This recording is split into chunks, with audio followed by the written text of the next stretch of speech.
Eu quero convidá-los para a leitura do texto que vai servir para a nossa meditação nessa manhã. O texto é 1 Reis, capítulo 3. 1 Reis, capítulo 3. Leremos a partir do verso 16.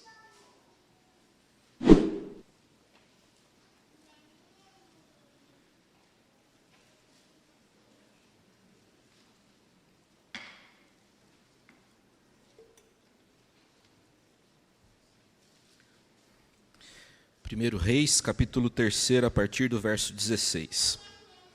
Então vieram duas prostitutas ao rei e se puseram perante ele. Disse-lhe uma das mulheres: Ah, senhor meu, eu e esta mulher moramos na mesma casa, onde dei à luz um filho. No terceiro dia depois do meu parto, também esta mulher teve um filho. Estávamos juntas, nenhuma outra pessoa se achava conosco na casa, somente nós ambas estávamos ali.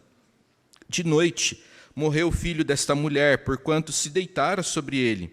Levantou-se à meia-noite, e enquanto dormia tua serva, tirou-me a meu filho do meu lado, e o deitou nos seus braços, e a seu filho morto deitou-o nos meus. Levantando-me de madrugada para dar de mamar a meu filho, eis que estava morto, mas reparando nele pela manhã, eis que não era o filho que eu dera à luz. Então disse a outra mulher: Não, mas o vivo é o meu filho, o teu é o morto. Porém esta disse: Não, o morto é teu filho, o meu é o vivo. Assim falaram perante o rei. Então disse o rei: Esta diz: Este que vive é meu filho, e teu filho é o morto.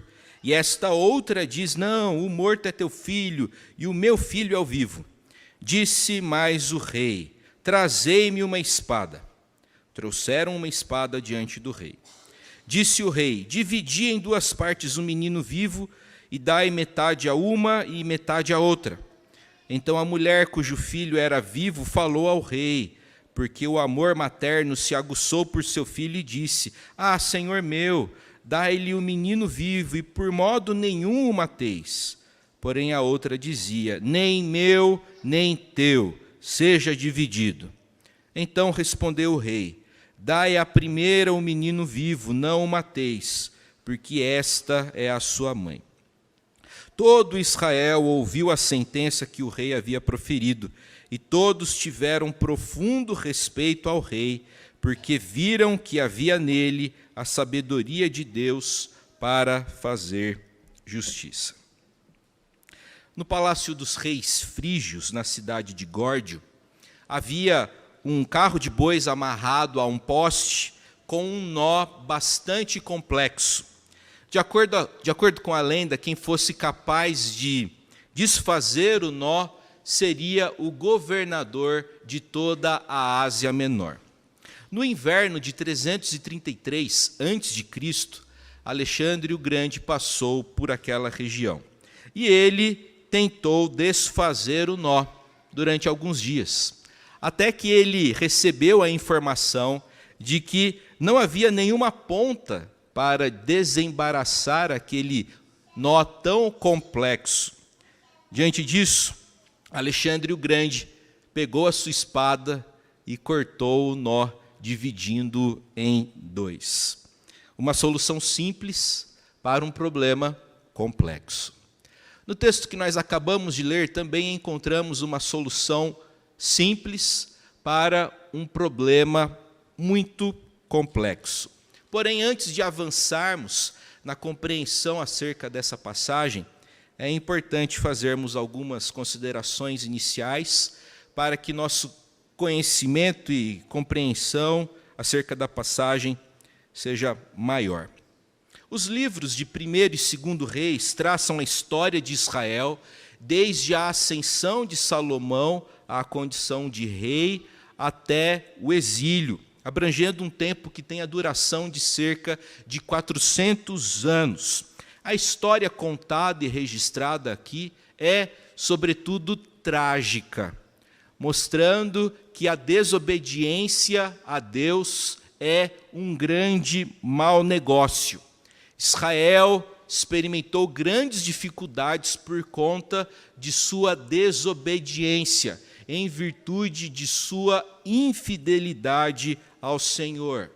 O principal tema dos livros de Reis é demonstrar, na base da história de Israel, que o bem-estar da nação depende, sim, da fidelidade ao Senhor. Simplificando, uma das maiores lições que a gente aprende com os livros de Reis é que o segredo do sucesso no futuro é a obediência no presente. No início do capítulo 3 de 1 Reis, encontramos lá o Senhor fazendo uma oferta a Salomão completamente inesperada. Pede-me o que queres que eu te dê. Conversamos sobre essa passagem no último domingo. Salomão revelou o desejo do seu coração. Ele desejava sabedoria. E ele pediu para o Senhor, de acordo com o registro do verso 9, dá, pois, ao coração do teu servo um coração compreensivo. E como vimos, coração compreensivo comunica a ideia de um coração que ouve. Salomão desejava ouvir o Senhor, discernir a sua vontade e, sobretudo, executá-la. Junto com o dom de uma sabedoria absolutamente excepcional, Deus também concederia ao terceiro rei de Israel riqueza incomparável e prestígio internacional. Pouco tempo depois de pedir sabedoria para Deus, Salomão foi provado na forma de uma disputa legal sobre a custódia de uma criança recém-nascida. É hora de Salomão provar para todos que ele recebeu aquilo que pediu. O texto começa mostrando para a gente histórias tristes e trágicas. O texto começa com a informação de que duas senhoras, duas prostitutas, se apresentaram ao rei com uma questão. E é muito apropriado considerarmos o fato de que a figura da prostituta é usada nos textos bíblicos para demonstrar a insensatez, o contrário de sabedoria. Nos primeiros 9 capítulos do livro de Provérbios, esse contraste entre a senhora sabedoria e a dama insensatez é colocado de forma muito explícita. Ademais, o anonimato daquelas duas senhoras que tinham ocupação ilegítima tem a intenção de colocar o rei Salomão no centro da cena, visto que esse texto pretende exaltar a sabedoria de Salomão e de seu Deus. Assim como Davi, seu pai, Salomão também se fez acessível ao povo comum. E o fato de Salomão receber e admitir em sua presença duas prostitutas, sem dúvida, é uma demonstração de tolerância, de compaixão. O comportamento de Salomão aponta dessa forma para o comportamento do próprio Jesus Cristo, que admitia em sua presença pecadores e publicanos. Só que tem uma grande diferença entre Salomão e Jesus, porque Jesus transforma corações, perdoa pecados e não apenas resolve alguns problemas. Em todos os sentidos, Jesus é muito maior do que Salomão, como lemos em Mateus capítulo 12, verso 42. Meus irmãos, a história apresentada a Salomão foi mais ou menos a seguinte: duas mulheres viviam numa mesma casa e tinham a mesma ocupação. Uma deu à luz num dia e 3 dias depois a outra também deu à luz. O que significa que, apesar de não sabermos a marca da fralda, se era Pampers, se era a Turma da Mônica Baby, se era Meme Poco ou Kremer, quem tem bebezinho aí sabe do que eu estou falando. Apesar de não sabermos a marca da fraldinha que as crianças usavam, nós sabemos o tamanho. Era RN. Os bebezinhos eram recém-nascidos e muito pequenininhos. Como já dissemos, não havia mais ninguém em casa, e de acordo com o relato de uma das mães, a mulher que deu à luz por último, num descuido, se deitou sobre a própria criança, a sufocando, e esta veio a falecer. Ao ver que a sua criança era morta, a mulher teve uma reação incomum e feia. Ela sequestrou o filho vivo da outra. Ela fez uma substituição.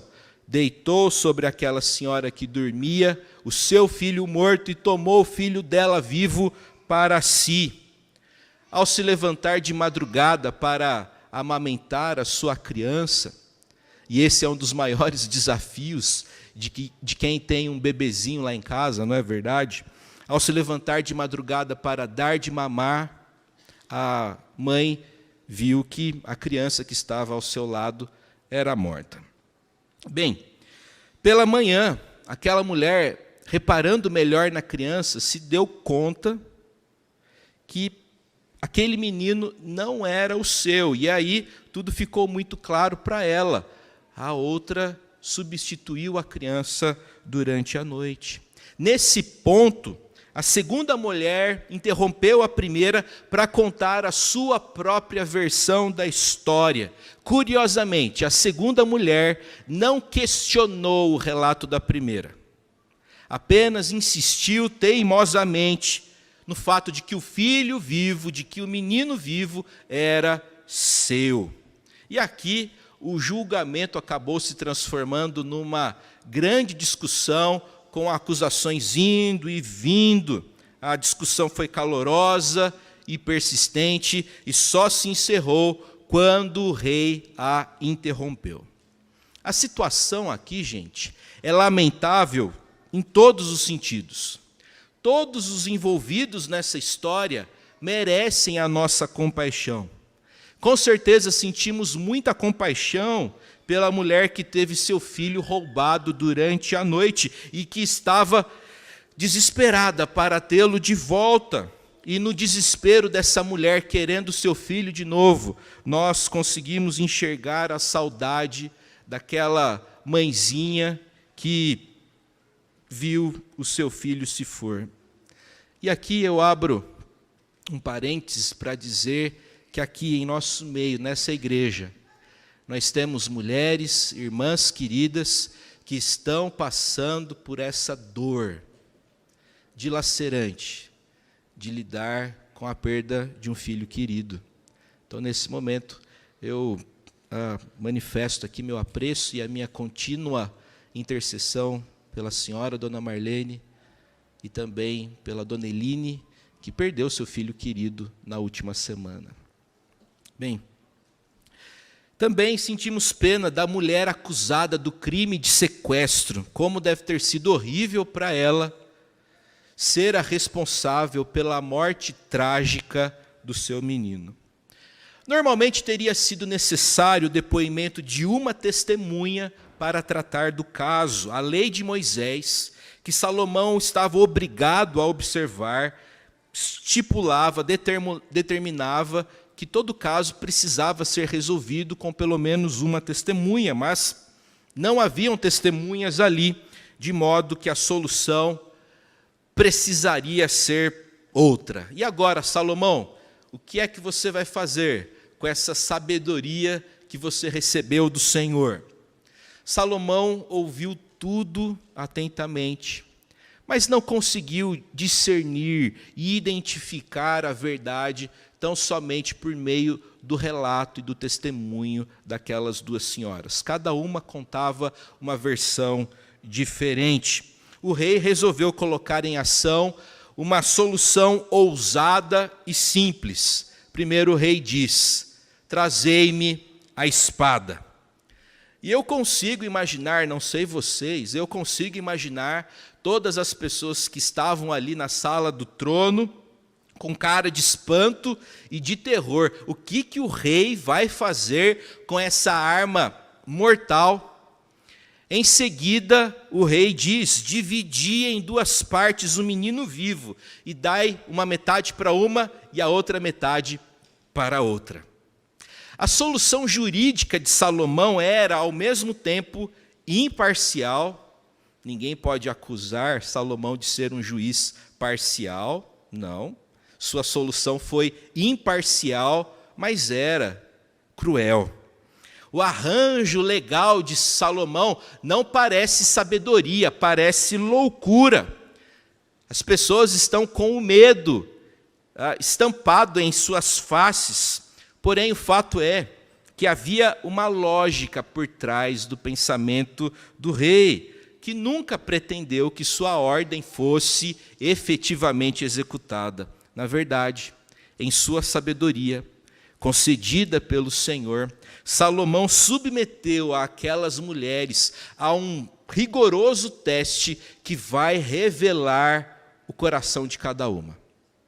Salomão não tinha testemunha para tratar do caso, ele precisava, portanto, acessar o coração delas, a fim de obter a verdade. Por meio desse teste, ele vai conseguir isso. As provações, meus irmãos, revelam o estado do nosso coração. As provações revelam o estado do nosso coração. Salomão conseguiu o que queria. O decreto de Salomão teve o efeito desejado imediatamente. O teste revelou o que cada senhora tinha lá no fundo do seu coração. A primeira mulher reagiu à proposta do rei com toda a compaixão, com toda a emoção, que são típicas de uma mãe. Vejam só o que a mulher diz no verso 26. Ah, Senhor meu, dai-lhe o menino vivo e por modo nenhum o mateis. Assim que a mãe ouviu o que Salomão pretendia fazer com sua espada, seu instinto maternal tomou conta dela. No hebraico bíblico, a ideia aqui é de que as entranhas da mulher se aqueceram. Os antigos hebreus compreendiam que a sede das emoções era aqui na barriga, fígado, intestino, a barrigada. E há muita inteligência nisso, porque quando a gente leva um susto, a gente sente aquele frio na barriga, não é mesmo? As nossas emoções repercutem por aqui. A mulher, diante daquela proposta de Salomão, o texto diz que as suas entranhas se aqueceram. E ela não deseja ver o seu filho morto, ela deseja ver o seu filho vivo. Ainda que ele cresça com a sua inimiga. Ainda que essa criança cresça com uma sequestradora. Ele estará vivo.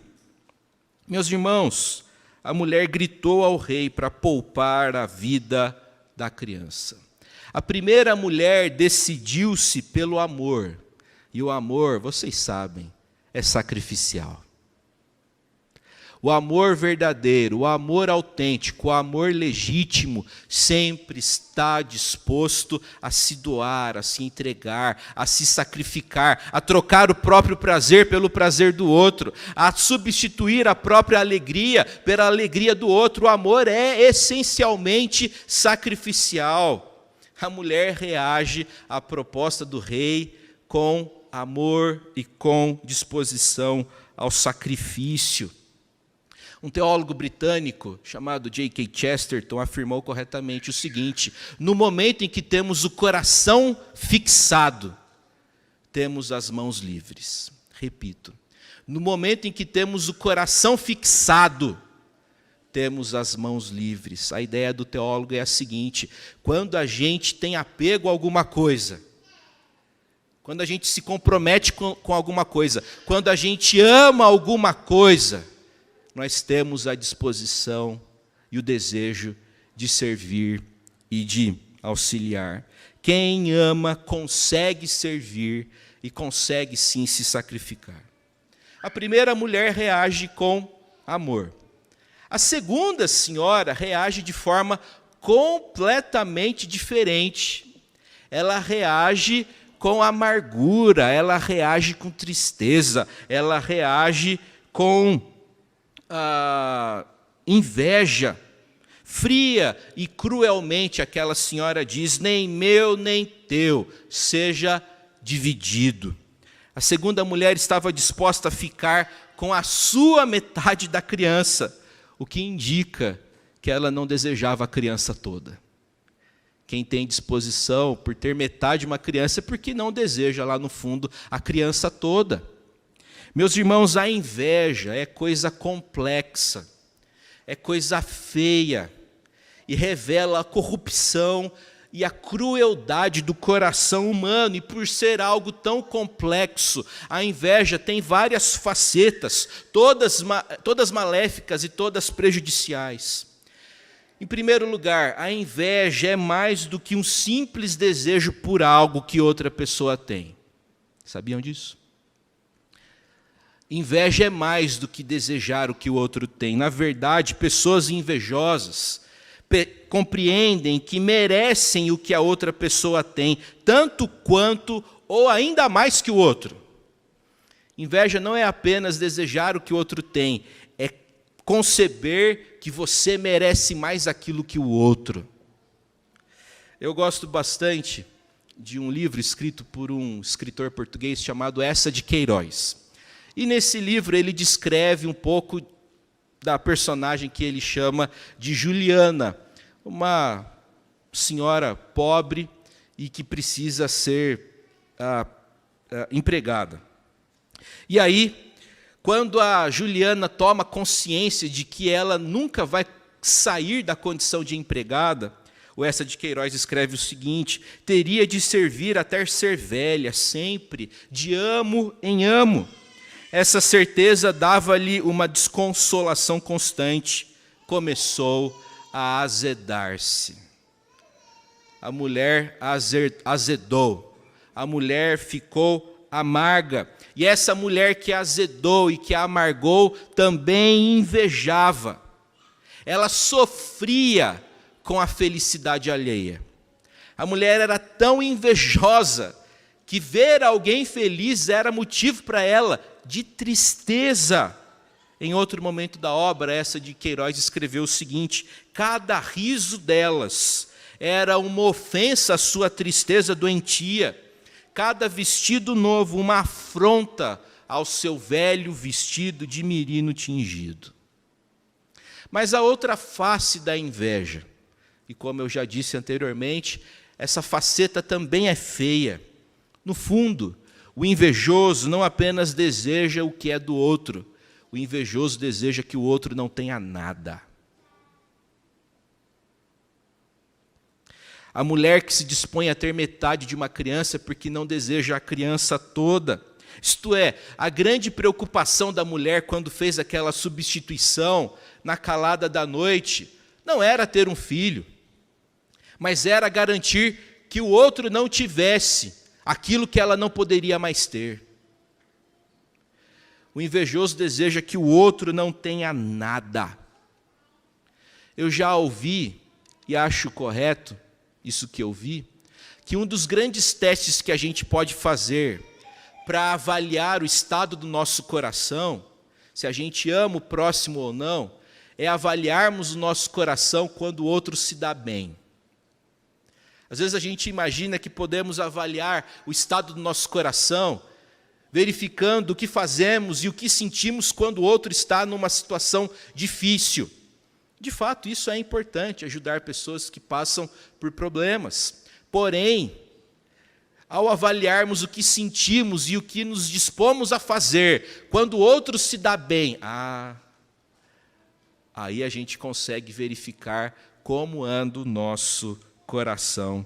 Se na verdade a gente se alegra com a vitória do outro ou se a gente fica insatisfeito porque o outro está tendo algo bom, experimentando algo bom. O teste de Salomão revelou o que cada mulher tinha no seu coração. As provações da vida revelam o que temos em nossos corações. Eu quero concluir essa nossa breve reflexão apontando para o fato de que o texto termina com o rei solucionando o caso e devolvendo o menino à sua mãe legítima. Verso 27. Dai a primeiro o menino vivo, não o mateis, porque esta é a sua mãe. Agora tudo parece tão simples, tão óbvio. É claro que uma mãe faria qualquer coisa para garantir a sobrevivência de seu filho querido. O semblante das pessoas mudou, de horrorizado para maravilhado com a sabedoria que Salomão manifestou a todos. O feito do rei se espalhou por Israel e também por outras nações, de modo que Salomão ganhou reputação de sábio dentro e fora de Israel. O caso de 1 Reis, capítulo 3, mostra a sabedoria de Deus em ação. E eu quero lembrá-los do fato de que a cruz de Jesus Cristo revela a sabedoria de Deus em ação. A cruz de Jesus Cristo revela a sabedoria de Deus em ação. Deus tinha um grande problema com a nossa condição, porque Deus é justo. Deus não pode, portanto, fazer vista grossa em relação ao pecado. Nós fazemos muitas vezes vista grossa quanto àquilo que outros falam e fazem, porque lidar com o erro dá muito trabalho, não é verdade?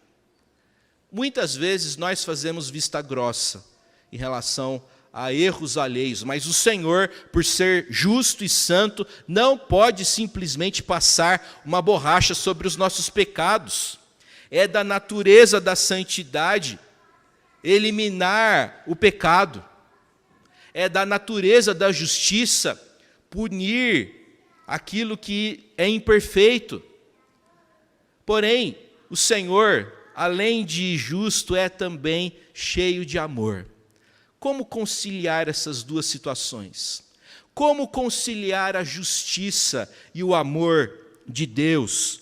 Como poderia agir Deus para expressar ao mesmo tempo sua santidade e seu amor? Bem, esse é o dilema divino que Deus resolveu na cruz de Jesus Cristo. Quando Jesus morreu na cruz, o próprio Deus em Cristo recebeu o julgamento que merecíamos, a fim de nos dar o perdão que não merecíamos. A pena plena do pecado foi paga não por nós, mas por Deus em Cristo. Na cruz, o amor e a justiça divinos foram reconciliados. A sabedoria de verdade, meus irmãos, resolve problemas. E a sabedoria de Deus resolveu o maior problema da gente, o nosso problema com a santidade do Senhor e o nosso problema com o pecado. Jesus viveu e morreu por nós para a nossa redenção. Que o bom Deus nos abençoe e nos fortaleça em nome de Jesus. Amém.